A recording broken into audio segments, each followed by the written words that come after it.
አሰላሙ አለይኩም ወራህመቱላሂ ወበረካቱ። ውድና የተከበራችሁ ውድ ቤተሰቦቼ እንዴት ናችሁልኝ? ደህና ናችሁ ወይ? እኔ ደህና ነኝ ያለሁኝ አልሐምዱሊላህ። ሁላችሁም ባላችሁበት አላህ ሱብሃነሁ ወተዓላ ሰላማችሁን ያብዛልኝ። እንደውም ክርስቲያን ወገኖቼ ሰላም ብያለሁ።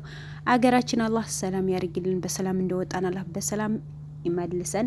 ከክፉ ሰዎችም አላህ ይጠብቀን። አላሁማ አሚን። መልካም ረመዳን ስራም አላህ ያገዛችሁ ውድ የመዳም ቅመሞቼ ቤተሰቦቼ ሁላችሁም ከልብ ነው ማመሰግነው። ትመጣላችሁ፣ ቪዲዮ ታያላችሁ፣ ሰብስክራይብ አድርጉኝ፣ አበረታቱኝ። ሰብስክራይብ የምታደርጉኝ የምታበረታቱኝ በሙሉ ከልብ አመሰግናለሁ እላችኋለሁ። ዛሬም በአዲስ ቪዲዮ ከች ብለናል። ቪዲዮን ከወደዳችሁት እስከ መጨረሻ አዳምጣችሁ ላይክ ሼር አድርጉልኝ። ማህሌት ዛሬ ከአክስቷ ጋር ከ2 አመት በኋላ ያው 3 አመት በሉት ተገናኝተዋል። ተገናኝተው አክስቷ ማመን አቃተት። ማልቀስ ነው የነበረው። በጣም ተለቀሱ። ማህሌትም ገና ለገና አክስቷ ስታይ አክስቴ ወንድሜን ፈልጊልኝ ነው በቃ። አሁን የእሷ ህመሟን ምንም አላሳሰባትም። ምክንያቱም ከዛ ከአውሬ ሰውየው ስለወጣች ሙሉ በሙሉ ባድንም ወንድሟ ነው ያሳሰባት። ያሳለፈችው ነገር በሙሉ አሁን ከነዚህ ከጥሩ ሰዎች ከጀግኖች ከተገናኘች በኋላ ያ ህመም ትዝ ያላት ያስታወሰች። ወንድሜ ላይ ያን ነገር እንደሚፈጸም ስለማቅ በአሁኑ ሰዓት ወንድሜ ብቻ ፈልጉልኝ ነው የምትብለው። ትላንትም እንዳያችው ወንድሜ ፈልጉልኝ ነው። ዛሬም ከአክስቷ ጋር ስትገናኝ ጊዜ ወንድሜ ያድንልኝ፣ ወንድሜ ባክሽ ወንድምን ያገናኝ፣ እኔ ምንም አልሆንም ወንድሜ ነው የምትለው። ወንድሟም ደግሞ በቅርብ ተገኝቶ ናት ደስተኛ ሆንበት እሱም ከእህቱ ጋር ተገናኝቶ ደስተኛ የሚሆንበት ጊዜ አላህ ቅርብ ያድርግላቸው። ሁላችሁም ዱአ አድርጉላቸው። አክስቷ ማመን አቃታት። እውነት አላምንም ነው ያለችው። እውነት ነው አይኔ ነው እውነት ነው ብላ ነው ተቃቅፈው ሁለታቸውም ያለቀሱት።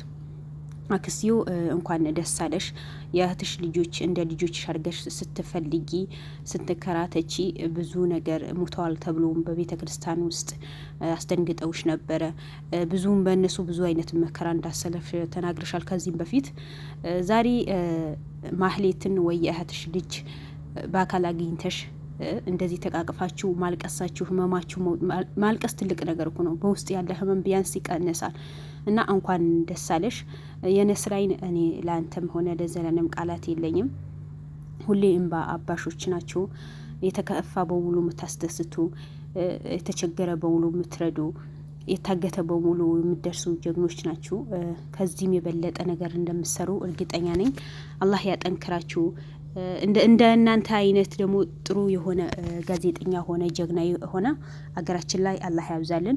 እንደ መስፍን አይነት አረመኔ ደግሞ ከኢትዮጵያ ምድር አላህ ያጥፋቸው። እና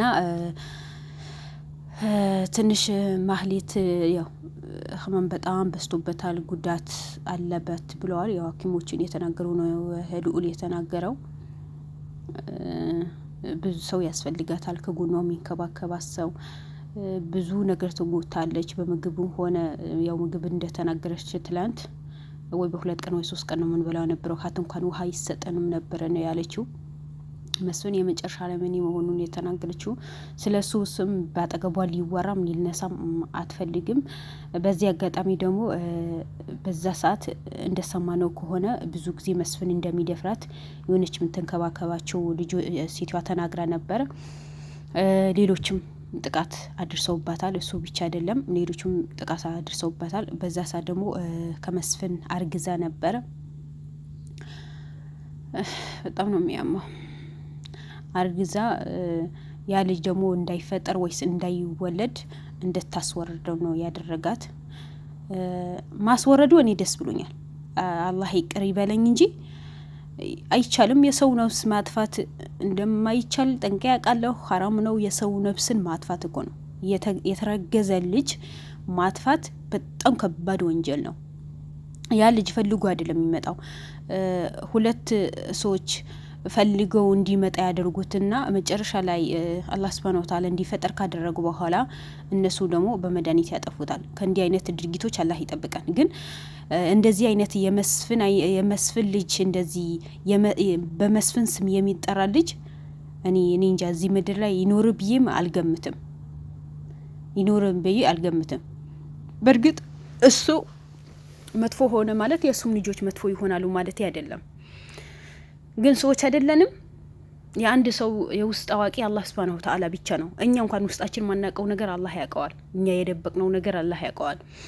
ያ ልጅ ወይ ጥሩ ሊሆን አገርን የሚመራ እንደ አባቱ አረመኔ ሳይሆን የተበደሩ ልጆችን የተበደሉ ሰዎችን የሚረዳ እንደ ነስር አይን እንደ ዘላለም ጀግና የሆነ ልጅ ሊሆንም ይችላል። ግን እኛ ሰዎች ስንባል እኔ መጥፎ ከሆንኩኝ ያንን ልጅ ልክ በእኔ ነው የሚታየው። ገብቷችኋል? ስለዚህ እኔም እንደዛ ሆኖ ነው የታየኝ። ሰዎች ስንባል ደካማ ጎን አለብን። የፊት ለፊት የሚታየን ነው እንጂ ነገ ምን እንደሚፈጠር ሌላ ሰው ምን እንደሚያደርግ አናቅም ሁላችንም። ምክንያቱም እኛ ፈጣሪ አይደለንም፣ ፍጥሮች ነን። እና የሱ ልጅ እዚህ ምድር ላይ ከሚመጣ ባይመጣ ይሻላል። ሆነም ቀረ ግን አልሆነም፣ አስወረደው። ምክንያቱም የሱ ልጅ ሊባል አልፈለገም፣ ልትወልድም አልፈለገም። በቃ ሁሌ ስቃይ ሊያሳይባት ስለፈለገ ነው። በቃ በህመም ላይ ህመም ሊጨመርባት ስለፈለገ ነው እንድታወርደው ያደረጋት። የሚሰጡን መድኃኒት ደግሞ በጣም ከባድ የሆነ መድኃኒት ነበር አለች። እኔ አንዴ ውጭው መድኃኒቱ ከወሰድኩ በኋላ እንዳላቅ ብዙ ሰዓት ማንነቴ እንዳላቅ ነው ያደረገኝ። ከዛ በኋላ ሲሰጡን ግን ድዴ ውስጥ አስቀምጠውና ተፋው ነበረ ነው ያለችው። ወንድሜ ደግሞ ይጠቅምሃል ያሉት መድኃኒት በሙሉ ስለሚወስድ ይጎዳብኛል፣ መድኃኒቱ በጣም ኃይለኛ ነው፣ አሁን ወንድሜን ፈልጉልኝ ነው ያለችው።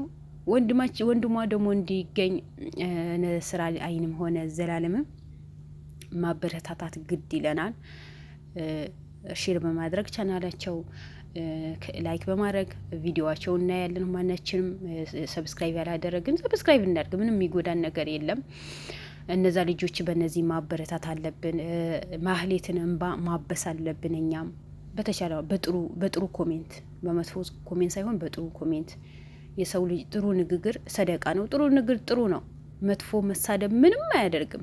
መልሶ የራሳችን ዋጋ ይከፍለናል እንጂ በማንም ላይ ምንም ይጎልበት ነገር የለም። የሚለጠፍም ነገር የለም በኮሜንት መሳደብ ምንም ነገር እና እነዛ ልጆችን ማበረታታት ነው ያለብን። አሁን ቢሆን ዱአ አድርጉ። ረመዳን ነው፣ ዱአችን አላህ መስተጃብ ያደርግልናል። ክርስቲያኖች ከሆነ በእናንተ ጾም ነው፣ ጸሎት አድርጉ። እንደዚህ የተበደሉ ሰዎች ደግሞ ፈጣሪ እንዲደርስላቸው፣ ሰውን የሚያሰቃዩ ሰዎች ደግሞ የእጃቸው ፈጣሪ እንዲሰጣቸው፣ እነዛ ልጆች ያዩት መከራ መስፍን እንዲያየውን ሁላችንም ጸሎት ማድረግ አለብን።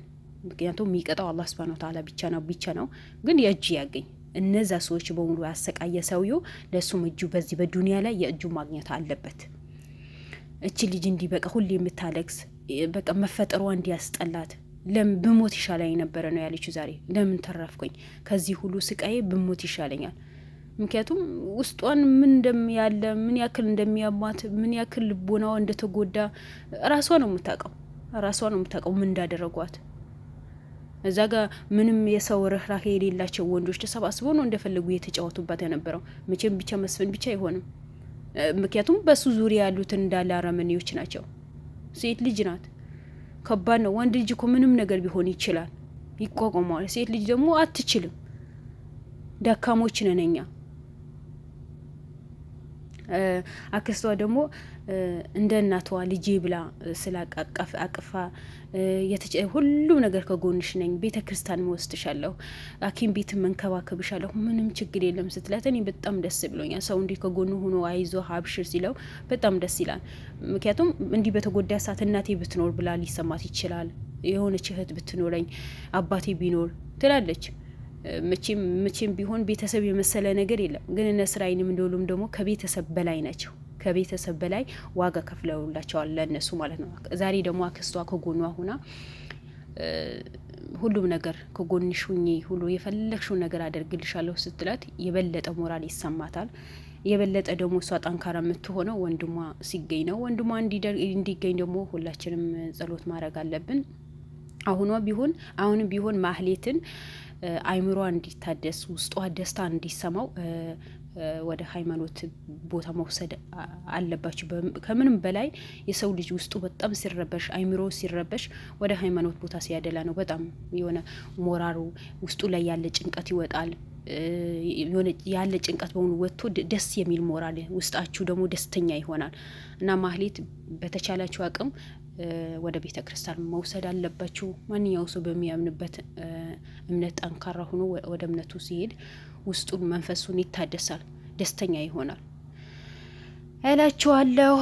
ማህሌትን ደግሞ ፈጣሪ ይማርሽ፣ ፈጣሪ ደስተኛ የምትሆኝበት ጊዜ ቅርብ ያድርግልሽ። አሁን ቢሆን ጠንክረሽ ወንድምሽ እንዲገኝ ከነሉልና ከነዘላለም ከነክስትሽ ጎን እንድትሆኝ መጠንከር አለብሽ። አንቺም እንደ መስፍን በቃ እልህ መያዝ አለብሽ። ምክንያቱም ወንድምሽ እንዲገኝ በጠንከር አለብሽ። ነገ ወንድምሽ ሲገኝ ጊዜ ነስራይ እንዳለሽ እንድትንከባከቢ ከጎኑ እንድትሆኙ ጠንክራችሁ እንድታሳዩት ለመስፍን ደስተኛ እንደሆናችሁ እንዲያይ ደስተኛ መሆን አለብሽ። ማልቀስ የለብሽም። አይኖ ውስጥሽ ጉዳት በጣም ተሰምቷል አውቃለሁ፣ ግን ለጠላት ቦታ መስጠት የለብሽም። አሁን ቢሆን አላህ ሱብሓነሁ ወተዓላ ጥንካሬ ይስጥሽ። አዎ ከምንም በላይ እሱን ጥንካሬ ይስጥሽ፣ እሱን ያበርታሽ። ወንድምሽን ደግሞ እንዲገኝ ተስፋ እናደርጋለን። አክስቷም ደግሞ እንኳን ደስ አላሽ የእህትሽ ልጆችሽ በማግኘትሽ የእህትሽ ልጅ በማግኘትሽ እንኳን ደስ አለሽ። ወንድሙ ደግሞ ወንድሟ እንዲገኝ ደግሞ አንቺም እናት ነሽ፣ ጸሎት ማድረግ አለባችሁ። ሁላችሁም ከልብ ነው ማመሰግነው ውድ ቤተሰቦቼ። የነስራይን ዘላለም ደግሞ የዘወትር ዱዓዬ ነው። ሁሌ እድሜና ጤና አላህ ይስጣችሁ። ጠንክሩ፣ በርቱልን። እናንተ ጠንክራችሁ ስትሰሩ ነው እኛ ጠንካራ የምንሆነው። ጥሩ ስራ የሚሰራ ሰው ደግሞ ስናይ እኛም ጥሩ ነገር ለመስራት እንጓጓለን። ፈጣሪ ይጠብቃችሁ ባላችሁበት ውድ ቤተሰቦችም ከልብ ነው ማመሰግነው። ቪዲዮቹን ላይክ፣ ሼር አድርጉ። ሰላም አለይኩም።